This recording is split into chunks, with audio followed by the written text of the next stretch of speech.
Bonjour à tous. Il doit y avoir de l'amour dans l'air, car c'est la troisième cérémonie de mariage ici en l'espace de quelques semaines. Il y en a peut-être d'autres, mais il ne s'agit que de celles qui concernent les familles d'ici de la région de Charlotte et bien sûr d'ailleurs. Il est bon de voir nos jeunes se rencontrer. Les familles fortes engendrent d'autres familles fortes, et nous l'avons certainement constaté chez certains d'entre eux qui se marient cette fois-ci. Monsieur Douglas Winnell est dans le Maryland pour le mariage de sa petite-fille qui va épouser un jeune homme du Canada. Cela me rappelle beaucoup le livre de Ruth qui se déroulait à l'époque des juges, une époque fort sombre dans l'histoire d'Israël. Ainsi, nous nous trouvons à cette époque de notre histoire, de l'histoire de l'Amérique et de celle du monde, une époque très sombre sur le plan moral. Beaucoup de mauvaises choses se produisent, et pourtant il y a de belles histoires d'amour qui en courent. Nous sommes donc très enthousiastes à ce sujet. Ensuite, M. Scott Winnell et son épouse déménageront d'ici quelques jours pour endosser leurs nouvelles responsabilités au Royaume-Uni. Ils ont dû attendre que leur fille se marie et sont donc prêts à partir à présent. Le programme pour les jeunes, le camp d'aventure dans le parc national olympique dans l'État de Washington, est en cours à l'heure où je vous parle. Voici un rapport qui a été publié aujourd'hui, mercredi 28 juin. Le camp d'aventure du Nord-Ouest 2023 est en cours. L'équipe a participé à l'orientation du camp dimanche, puis s'est lancée sur les sentiers lundi, dans des directions opposées. Hier soir, c'est-à-dire mardi, les deux groupes se sont retrouvés au terrain de camping du mémorial norvégien avant de partir ce matin vers leurs destinations respectives. Environ 30 campeurs et membres du personnel participent à ce voyage.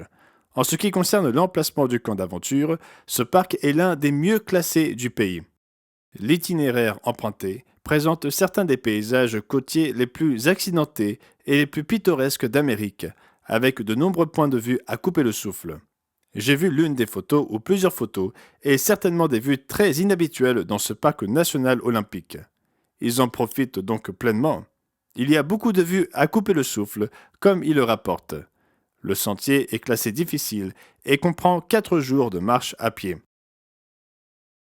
Le camp des jeunes au Texas commence dans un peu plus d'une semaine. L'orientation du personnel aura lieu le 9 juillet et l'arrivée des campeurs le 11 juillet. Cela arrive très vite. Si tout se passe bien, je partirai la semaine prochaine. Les retards et les annulations des compagnies aériennes sont un gros problème en ce moment. Il semble qu'un grand nombre de pylônes ou de zones de diffusion du réseau 5G se trouvent dans des zones proches des aéroports. Les avions doivent être équipés d'un matériel spécial pour pouvoir fonctionner par mauvais temps. Il s'agit donc d'un problème qui se pose depuis au moins un an. Et nous constatons que certaines compagnies aériennes ne sont pas totalement préparées à cette éventualité. En conséquence, il y a beaucoup d'annulations et de retards. Nous vous demandons donc de prier à ce sujet, car certains des campeurs et des membres du personnel ici voyageront par avion au cours des 2 prochaines semaines. Nous espérons que d'ici là, tout sera réglé. D'Afrique du Sud, M. Christo Botta mentionne qu'il y a eu une tornade avec beaucoup de pluie.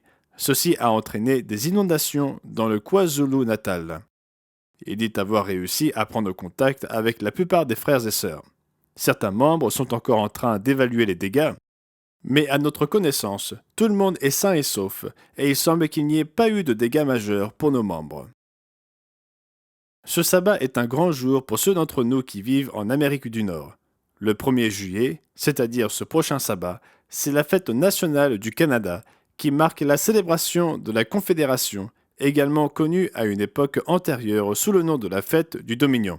Et ici, aux États-Unis, nous célébrons le jour de l'indépendance le 4 juillet. Il s'agit donc d'un autre grand jour. L'Amérique du Nord a donc quelques célébrations à venir dans les prochains jours. Voilà donc les nouvelles de Charlotte, en Caroline du Nord. C'était Gérald Weston pour la semaine se terminant le 1er juillet 2023. Je vous souhaite un merveilleux sabbat.